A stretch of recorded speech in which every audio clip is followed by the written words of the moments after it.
Here's the whale tail. Oh, the front wheel. Oh, look at that, the front wheel when they both came out.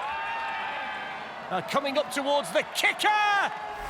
Hello and welcome to the Legends of Soapbox Racing and the 6 tastiest and most chaotic food-themed soapbox runs of all time. At number 6 in this delicious countdown is a team hoping to fry down the legendary Spa F1 track. This is Team Frite Pot. Here's the bone rattler, the wooden bone rattler. No problem.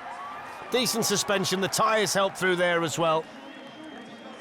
Nice and smooth through there. These are the hairpins, those sharp bends that are difficult if you're going too fast. He's wrestling with it now, he's gone. You start to get faster and faster and faster, and then it becomes more difficult to get around. You go wider and wider and wider, and then you take a big bite of the straw bales like that. Okay then, here we go. Oh, he's rolled again. He's rolled again, chips everywhere.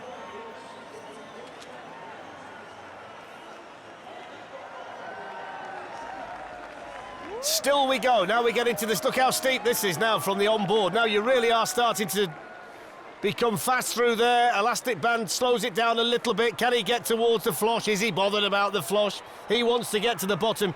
Oh, he's missed it. Limps to the finish. Probably not the way they envisaged crossing the finish line. And now you know what's inside a soapbox full of fries. Moving on from the not-so-fast fries in Belgium, we move to some faster pasta in the heart of Montreal. This is Team PASTA-ARRI, and the driver is David. And this has started off looking really quick.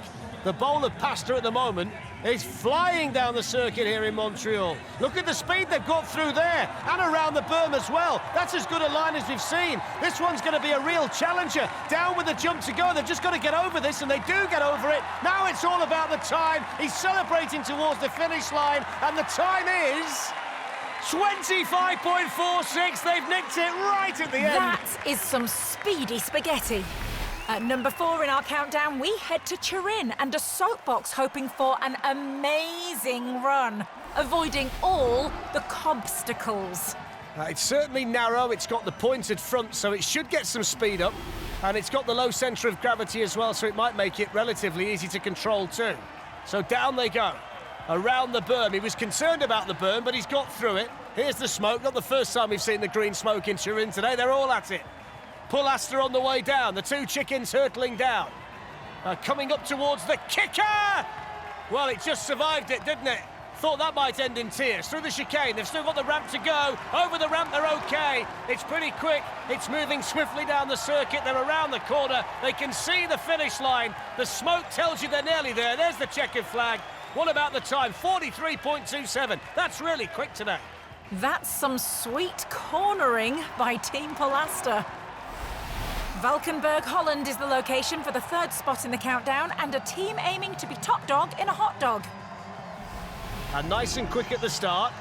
Oh, he landed on the back wheels there. They did well to keep it going through the chicane. A little bit wobbly, still going. I think the bouncing back off the hay bales helped them out there.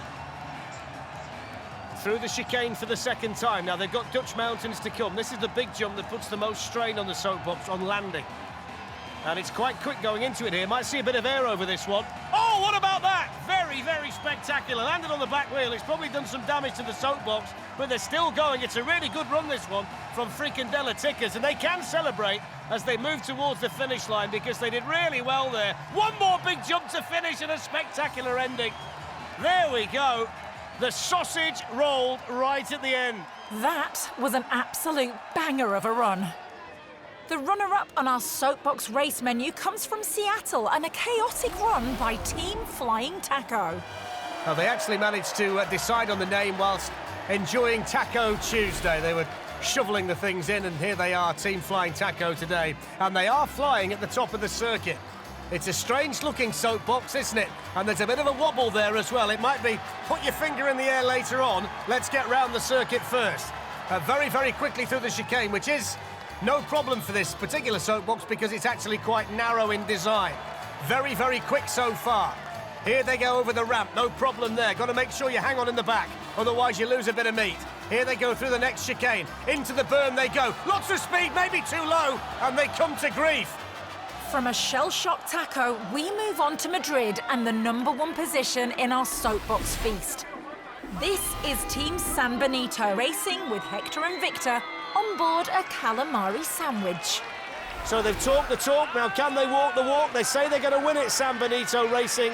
They have lofty expectations and they've got the eyes of all of the competitors here today on them.